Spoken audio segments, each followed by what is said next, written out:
2 Corinthians in chapter 10, and I'm reading from verse 3.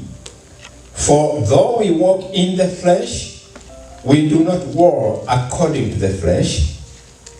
For the weapons of our warfare are not carnal or fleshly, but mighty in God, for pulling down strongholds, casting down arguments, and every high thing that exalts itself against the knowledge of God, bringing every thought into captivity to the obedience of Christ. That is the word of the Lord. Father, in Jesus' name, as I begin to speak briefly on this word, I am stepping aside so that you, the Holy Spirit, can begin to minister this word to each one of us. For it is not by might nor by power that we will accomplish anything, but it is by your Spirit. Welcome then, Holy Spirit, and speak to us. Every resistance I destroy in Jesus' name, and we release ourselves this moment to you. Cause us to be attentive and release a word from your throne of mercy that we may receive it. It is in Jesus' name I have prayed. Amen. Amen. So I want to talk today on those few verses I have read. I will not cover everything because they contain so much. But the title of today's message is Living in a Hostile World. Living in a Hostile World. So in the way of introduction, I want to begin by saying that we believers everywhere, we live in this world, and it is a world that is very, very hostile to believers. We come through almost daily difficult situations. One time you are stressed because we have gone through this. As soon as that is over, a couple of days, we come face to face with another blockage. Something is resisting us. Something is always fighting us. You wake up in the morning, the first thing you feel is a heaviness. Something resists. And that is the lot of every child of God, every believer. Briefly, I want to explain why do we have to go through this. Maybe you came today and you are feeling like I didn't really feel like coming. Maybe you are seated here and you are going through some stress, some difficulties. Maybe there are thoughts that keep on going around and around in your mind and you can't stop them. Now, we need to ask ourselves, why do believers then experience these attacks every day? I don't know how your morning was. Mine was a tough one. I could feel the resistance. You drive in the morning along the road and you find something is going to be set up to irritate you. You know all these things. So every day we are experiencing conflict. Nobody goes without conflict. You may escape for a couple of days, but at one time or another, you will experience some kind of conflict, either in your house or in your place of work. But why do we believers have to go through this conflict? Sometimes it's just sudden sickness. You are well yesterday, today you feel like you don't even want to wake up because your body is feeling sick. Why these things? And I want to explain, before I go into details, I just want to explain a very simple fact which we must capture today. You and me know that a long time ago, Satan rebelled against the rule of God. And because of that, because of his rebellion, you know, he was cast out of the heaven of God, from the presence of God. And when he was cast out, he established his huge kingdom, possibly in the mid-heaven, but not in the heaven of God. Now, because he rebelled, and he knows that his fate is sealed, he cannot repent. He knows his end very well. But guess what? He has sworn he is going to capture as many as possible to go with him to his end.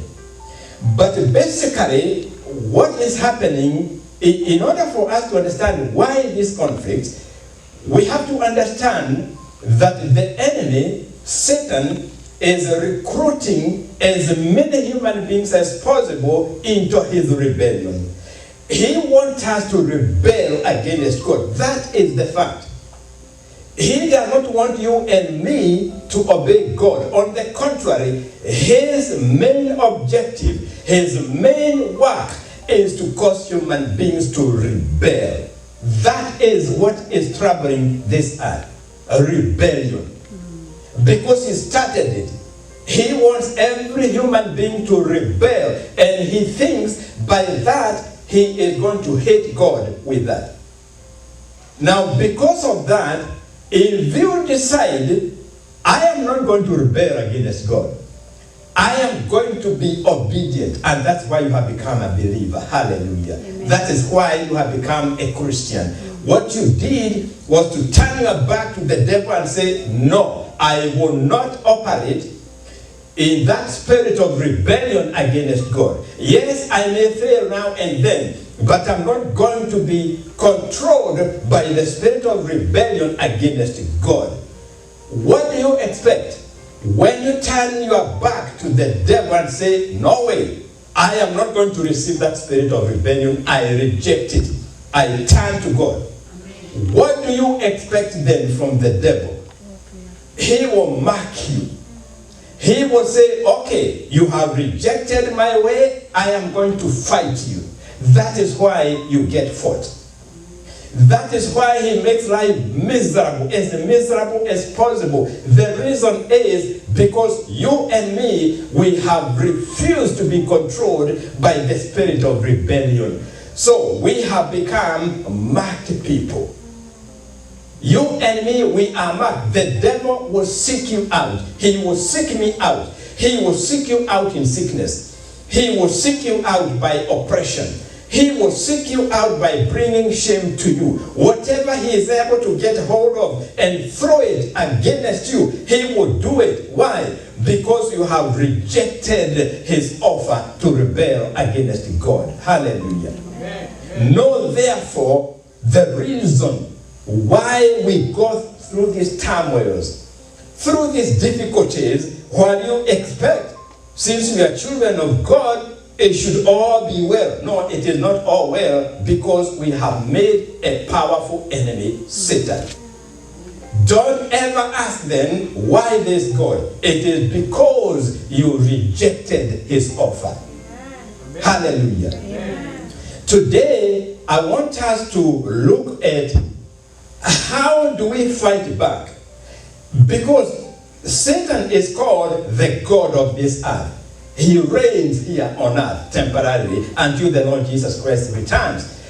So, look at it this way. We got several enemies that are invisible, and they are fighting nobody else but anybody who has rejected the spirit of rebellion. So, we are in enemy territory.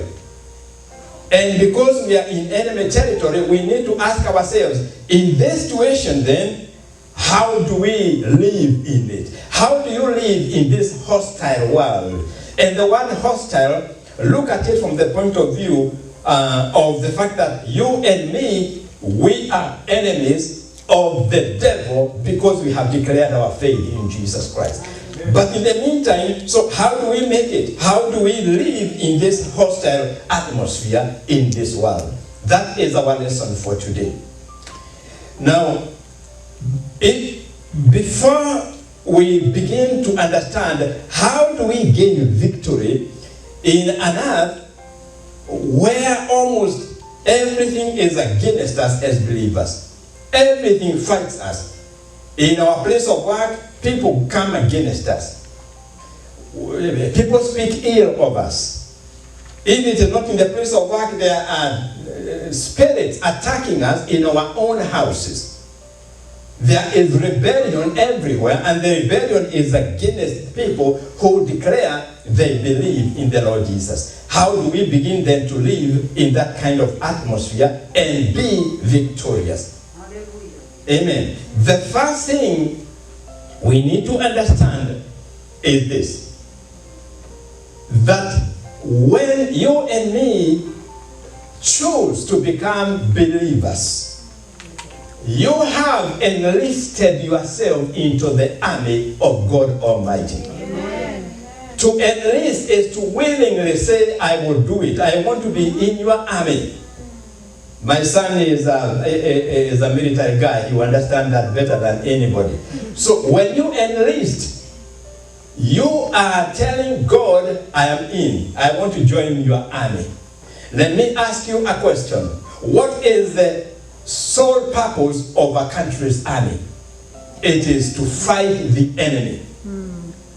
In other words, you are not just joining an organization, you are joining a military army of God. Notice the Bible talks a lot about the armies of God, the hosts of God. So when you become a believer like you and me, let me tell you today, know that you have enlisted in the military army of the living God. Amen. So what do you do in the military? When an enemy arises, your main job is to fight. Hallelujah. You and me, therefore, we are going to be engaged in fighting. Why? Because we are meeting the enemy daily. This morning, you may have fought the enemy to come here because you are in the military army of God Almighty. And because you are in the military army, it is fighting all the time. This is a lesson we must learn today, that of being a believer. It is not a simple matter. It is fighting all the time because we are in the military army of God. You and me, we enlisted in the army of the living God. Hallelujah. So ask yourself this question then. Why do I come into conflict every now and then? It is because you are in the military camp of the living God. Amen. It is fighting all the time. That is the sole purpose of an army. That is why we have an army here. If an enemy arises, it is their job, it is their main purpose to fight the enemy. In the same way, being enlisted in the army of God, our sole purpose is fighting. Hallelujah. Amen. I want you to begin to see why you go through conflict almost daily. We have just had a testimony about what she did in the hospital when they did an EKG. That was a conflict she was already in. Now, everywhere you will meet conflict. And the thing that is going to save us is to begin to understand what is the nature of our calling. Hallelujah. What is the nature of this calling? I have enlisted myself in the army of the living God. It is a military army. So what is that kind of calling like? It involves fighting. That is why we fight. That is why I was fighting in the morning, because I was feeling oppressed and low. It is because I have enlisted in the military camp of the living God. Hallelujah. Amen. That's the first thing we need to understand.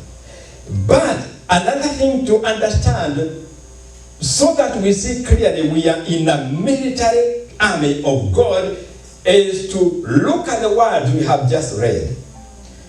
We are provided with weapons. Now, you don't talk about weapons if there is no fighting. So this verse is talking about weapons. So there are weapons that are provided. That is the second thing I want us to grasp, because this is going to be crucial in being victorious when you come face to face with conflict. We must remember, we have not been left on our own to fight a fight, and we don't have the equipment, we don't have the weapons. The weapons are provided. This is why the verse I have just read says, for the weapons of our warfare. The weapons of our warfare. You and me as a believer, when we enlisted in the army of God Almighty, each one of us, we were handed over weapons to fight with. Amen. that we must begin to comprehend. In other words, you are not being sent to fight the enemy and you are empty. You don't have a single weapon. The Bible is saying we have weapons. So the weapons are provided.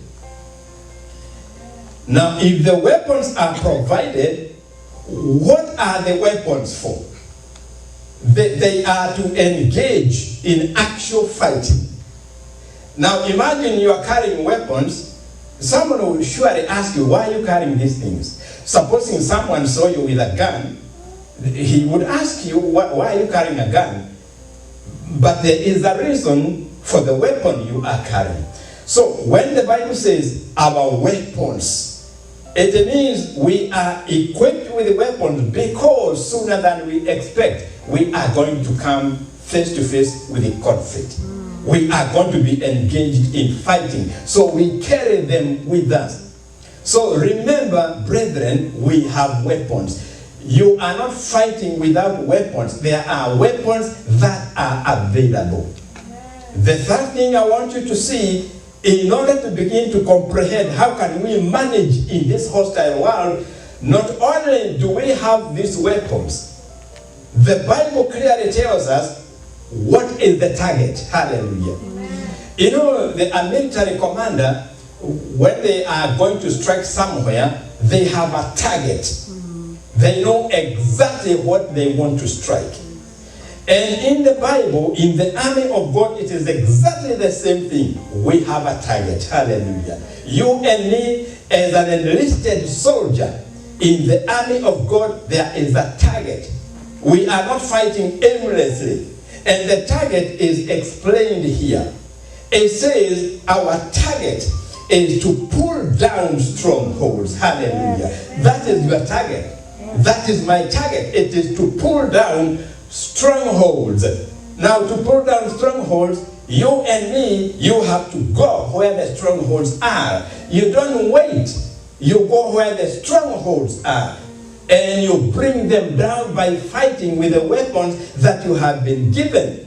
Now, strongholds are many, many things, but the main summary of how I can put it is, when you talk about strongholds, it is any lie or any deception against the truth of the Word of God. If it is not true, let me tell you today, you are holding a stronghold.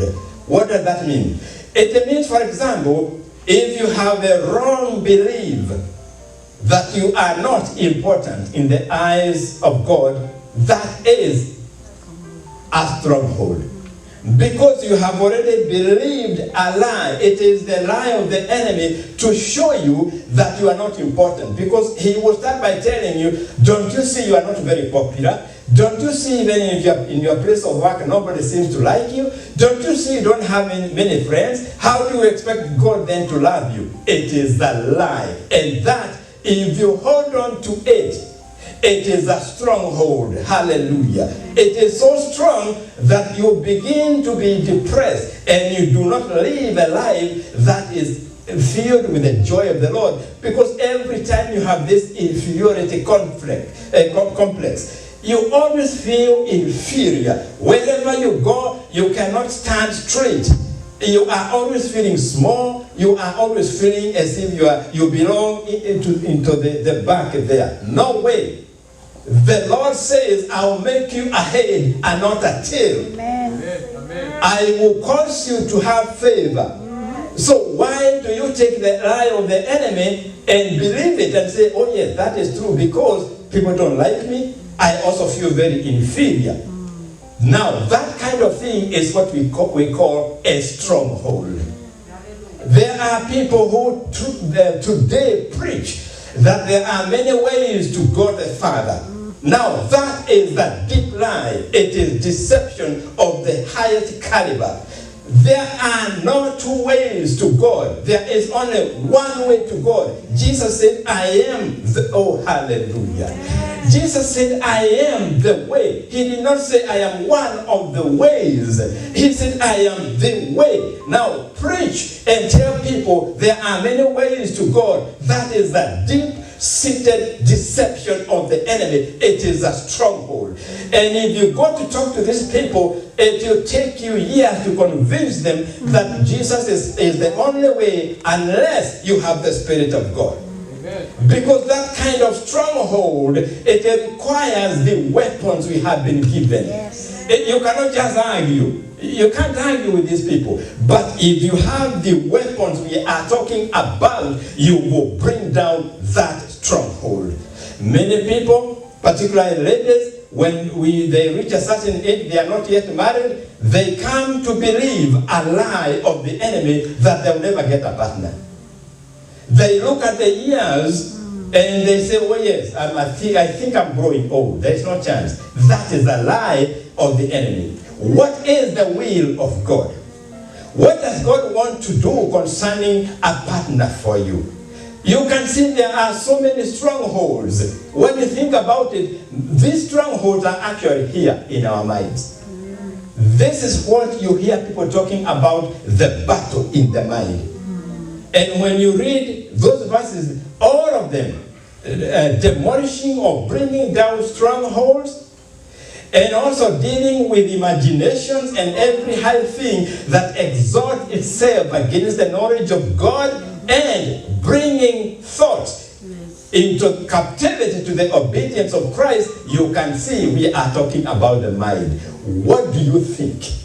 What do you think of yourself? What do you think of the situation that is facing you? Are you believing the lie, the deception of the enemy that it cannot be done?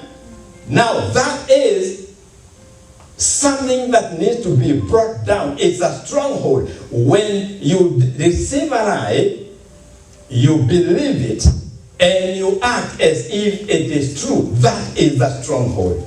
Guess what? This is what the word is telling us. That we have been given the weapons, hallelujah, to destroy all these strongholds.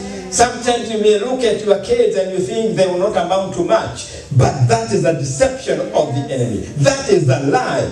Simply because a child lags behind in class does not mean that God is not able to break through and cause that child to be number one in class. Hallelujah. It is a lie, and we have to discover there is deception and lies against the truth of the word of God. Amen. Many of us, we may reach a point where we think our careers are over. We are not getting anywhere. But what does the truth tell you? God says, hallelujah, I know the plans I have for you.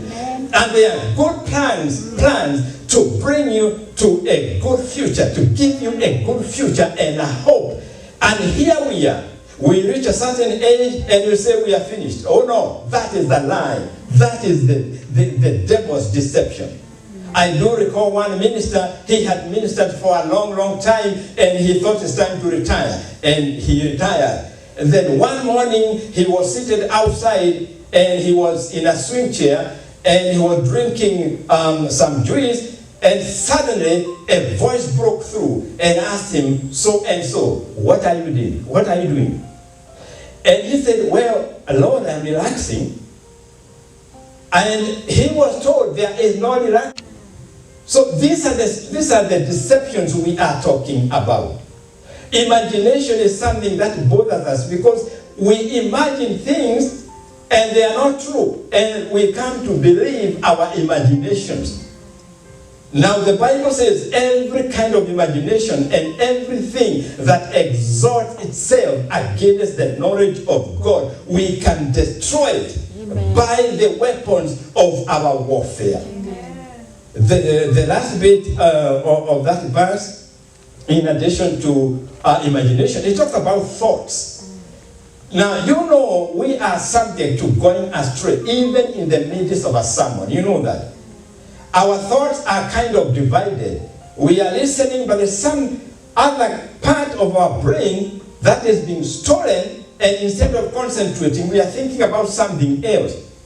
Now, this word is saying, You don't have to be subjected to that. You have the weapon to capture that thought that is drawing you away from the message. You capture it, make it a captive, and make it to obey Christ. Amen. That is what it means. Now, therefore, living in the hostile world, we have seen, number one, we have enlisted in the army of the Lord. Number two, we have the weapons. The weapons that are very powerful. Now, let me talk about that word, about the nature of the weapons. Not only have we been given the weapons, read those verses again. There is a wonderful secret concerning those weapons that we need to know. We need to concentrate and say, hey, wait a minute. What kind of weapons do we have? You know, there are different kinds of guns. Some are more powerful than the others, you know that. And it depends on what weapon they have given you. You know, these people who shoot people around, they choose the most powerful. And in terms of the weapons we have from God, we have been given weapons that are so powerful because the Bible says they have divine power. Yeah. Please, I want you to remember, we are not being given toys. We are not being given a toy gun. We have been given weapons that are so powerful because they contain the divine power of God. What does that mean? It means it's not our power. When you call upon the name of the Lord on the basis of the weapons, guess what? You will see the manifestation of the power of God. Because every weapon, it is backed by the divine power of God. Therefore, when you say something is impossible, you are underestimating the power, the divine power of God. When you look at your life and you have been suffering from a sickness for a long time and you say, oh, maybe I was meant to live with this. That is a lie. The word of the Lord says this. The weapons we have, they have divine power. They have divine power to destroy a sickness that has been bothering us for years. They have divine power to destroy anything that is of the enemy. They have divine power. If we can take hold of this word, that the weapons have divine power, we will never be afraid to face the devil. We will never again say it is impossible. We will never look at a situation and say, oh, I am finished. No, the weapons, they have the divine power of God. Hallelujah. Amen. These are the things that we need to know if we are in a hostile world. If you are living in a hostile world, don't you feel proud that you can roam around looking for the enemy because you are equipped with the most powerful weapons that the enemy cannot resist? Hallelujah. Who will not walk around looking for the enemy? Who will not walk around asking, where are these things? Where are these people who are saying they are demon possessed? Where are the sick? Where are those people who need deliverance? Why? Because you know you are equipped with the weapons, with divine power, and you can surely walk around proudly in Jesus' name. Hallelujah. That is what we need to know, the divine power of the weapons. And finally, I want to tell you of something that was mentioned in the morning, and it touched on something I wanted to mention as we talk about these weapons of power. We must realize that among these weapons, there is one single weapon that is the weapon that can be used for attacking and defending. Amen. Attacking and defending. Let me put your mind back to the old ways of fighting without guns, where they were using swords, like the Roman army. Without a sword, you cannot defend yourself, neither can you attack. In other words, you may be fully equipped with the rest of the armory, you have every weapon, But what do you do when you now come face to face with an enemy and you don't have a sword? What do you do when the enemy has a sword and he wants to strike you and you don't have a sword to strike back? I want to tell you today, there is one weapon, and we must begin to realize that this is a crucial weapon without which we cannot attack. We cannot even defend ourselves. And the word is the sword of the Spirit. Without the sword, we cannot defend ourselves. We cannot fight because we don't have a sword. So among the weapons that are so powerful, there is one weapon and only one that is used for attacking, and that is the sword of the Spirit. What is the sword of the Spirit? All of you know from the book of Ephesians chapter 6, all of you know the pieces of armor that are mentioned in that chapter 6. And one weapon is the sword of the Spirit. Now, the sword of the Spirit is also explained there. It is the word of God. In other words, you cannot live in this hostile world without the sword of the Spirit. Amen. You cannot live without the word. Why the word? Because basically what we are dealing with is deception by the enemy. He deceives us to believe something that is not true. It is lies he puts in us, and we come to believe them. So let us ask ourselves a question. How do you fight lies and deception? By the truth. And the truth is in the word of God. So how do you fight deception?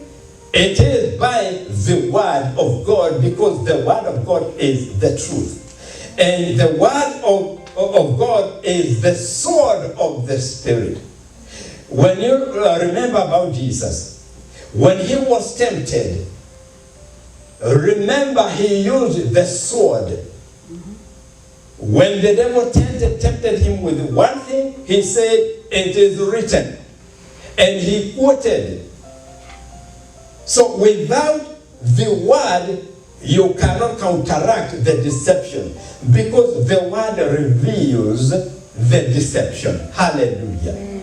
So when you begin to look down on yourself and say you will never make it, you will need to know what is the sword of the Spirit that you can apply there, so that you don't look down on yourself. And there are many swords provided by the Lord to deal with situations where we despise ourselves, we belittle ourselves. Like the one I have just quoted, the Lord says, "I know the thoughts I think towards you, and they are good thoughts." So why do we think bad thoughts? And God is saying, "My thoughts about your future are good." That is how you use the sword, the truth. When you feel inferior, you go back to the word of God. You take the sword and tell the enemy, "No, that is a lie. God tells me in his word that I am the apple of his eye." Hallelujah. Amen. So here is a wonderful truth then. We must understand that among the weapons of warfare, there is one crucial weapon we all must have: the sword of the Spirit. We see Jesus using this sword very, very effectively. In the end, in the book of Revelation, it is written, when Jesus returns to deal with all his enemies here on earth, he is going to use the sword of his mouth. Yes. That is his word. Why the word? Because the word is the truth. Now, if you and me, we are going to use the sword of the Spirit, then you and me, we must know the scriptures. Yes. Amen. Amen. We must know the word. Otherwise, how are you going to use the word to reveal the deception if you do not know the word? That is why we need to study the Word of God. Because that way you are arming yourself with many swords. The truth that is going to reveal the deception the enemy is using on your life. Now, unfortunately, many people today, they are wounded. They come to churches. They have wounds. They have been wounded in the army. And they tried to fight, but they did not carry the sword. So they didn't have a chance to fight the enemy. Without a sword, you can't fight the enemy. So there are people who come to churches, and they come and they are bleeding inside because they have been hurt during the attack, and they come to church wounded and they are seeking for healing. I do not know what has been happening to your life. I don't know the stress you have been going through, what kind of battles you have been fighting. I don't know the kind of opposition you have been facing. I don't know whether you are seated here and you are ridiculed. People laughed at you and they belittled you. So I don't know what kind of conflict you have gone through and you are feeling wounded. You are feeling like you are low. You feel very discouraged. You feel like life is not fair to you. And at times you come and you feel like God has forgotten you. So we have people who are wounded, they have wounds, and they come to church. I told you another time, in this business of ministering, we do not minister to impress people. Hallelujah. We preach so that the Spirit of God can minister to the wounded. Amen. There are people who enter churches and they are crying out because of these wounds. They have been hurt as they fought. And just like in an ordinary military camp, people get wounded, they come to a place where they can be attended to. In the same way, we have believers and they come seeking to be attended. Their wounds, they need to be attended to. They need to be bandaged. I don't know whether I'm describing you, but there are times I come and I feel I am wounded. And many times it's because in my fighting, I forgot the most important weapon, the sword, the word of God, the truth. I never applied it. I allowed the enemy to beat me down with deception, and I believed it.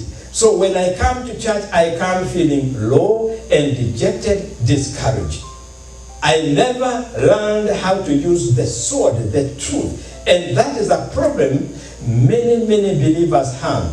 We may come to the church and everything may appear to be okay when we look at each other, but we are carrying wounds because we were hurt during the time we came into conflict and we did not have the sword of the Spirit.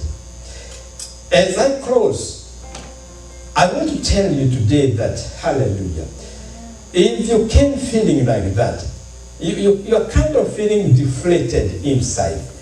And the excitement of the Word of God is not even there. Sometimes the worship is very powerful like it was today, but you still feel like you are empty.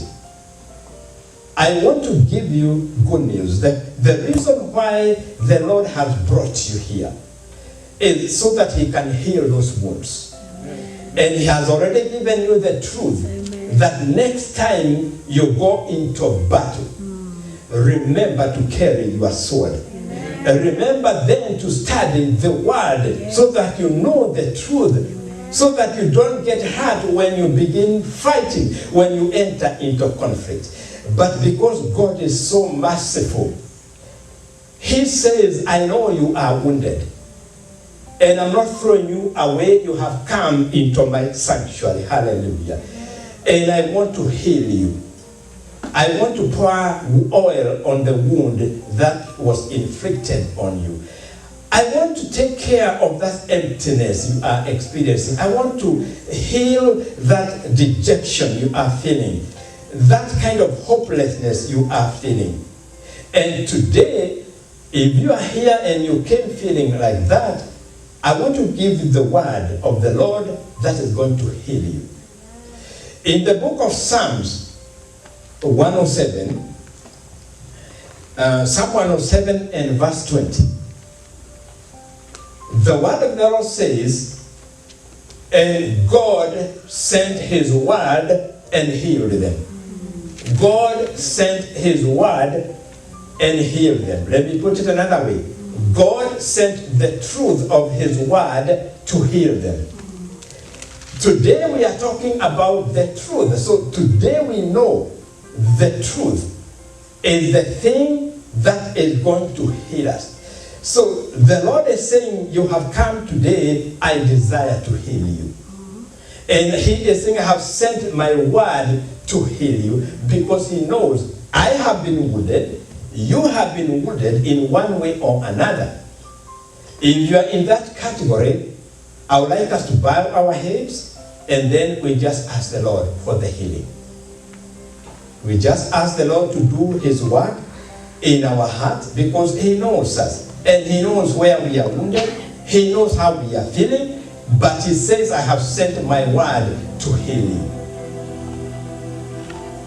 Father, in the name of Jesus, I stand before your throne of grace. Lord, in your word, in Psalm 107 and verse 20, we are told that you sent your word to heal your people, Israel. Lord, today I pray for those who are feeling wounded. I pray for those who came here feeling very discouraged. Those who have been despised in the course of the week. Those who have been belittled. And those who have come and they don't see much in their careers. They think that they are finished. I pray for those who came here. They have been put to shame. Words were spoken to them and they were hurt, and they are carrying those hurts to this place. In the name of Jesus, now I ask that you begin the healing. Lord Jesus, begin the healing of the wounds that are here. Begin to heal everyone who came here carrying wounds of one sort or another. Oh, Holy Spirit of God, begin to minister. Hallelujah. Begin to minister to each person. Begin to bring healing. Begin to bind the wounds that were inflicted in the course of the week, in the course of last month, in the course of years. Holy Spirit, I ask of you, begin your healing. It is your word that is able to heal. Lord, I send them on your behalf your word to heal.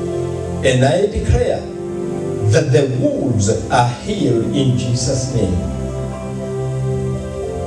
The strongholds are brought down in Jesus' name, and every imagination that is not right is cast down.